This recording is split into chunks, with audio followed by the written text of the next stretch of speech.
This is our 2-inch altitude kit, and I am really excited that we were able to help out the local fire department give their Ford Transit additional ground clearance. Now, you may have a 2020 or newer Ford Transit all-wheel drive, and you're thinking, well, gosh, this thing sits really low, and I would love to have bigger tires on it. Well, in this video, we're going to talk about the solutions that we added to this vehicle in order to give you more ground clearance and a better ride. So like we said, this is our altitude kit. This is going to give you 2 inches of additional lift in your vehicle. These Ford Transits have a strut in the front of them. We've added a 2-piece 6061 billet strut spacer that's actually going to bolt to the top of your strut and then bolt to your vehicle. That's going to give you the height. What we don't like is messed up camber or ball joints that are completely maxed out. So what we've done is we've added a lower control arm that's going to have an adjustable slide plate to adjust your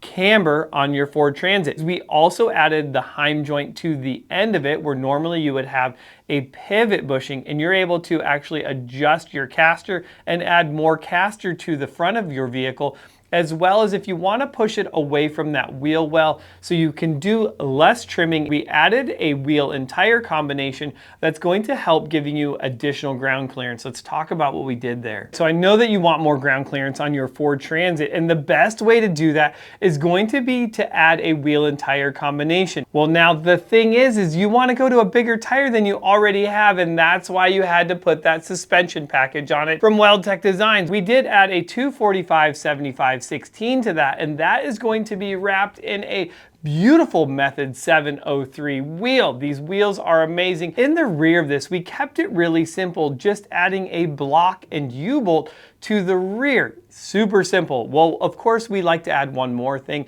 and we added a set of Fox 2.0 shocks. And if you're opposed to running a block and U-bolt, just know that you do have the option to upgrade to our progressive leaf spring. The benefit in a WeldTec Design spring pack is it's going to be built out to the weight of your Ford Transit, as well as help with giving you more articulation. So I would love for you guys to tell me what you think of this emergency response vehicle that we built here at WeldTec Designs. I mean, this thing looks purely amazing. This is our 2-inch altitude kit with the Method 703 wheels and the BFG tires. Comment. I want to hear what you guys have to say about it. Give this video a big thumbs up, and I'll see you guys in the next video.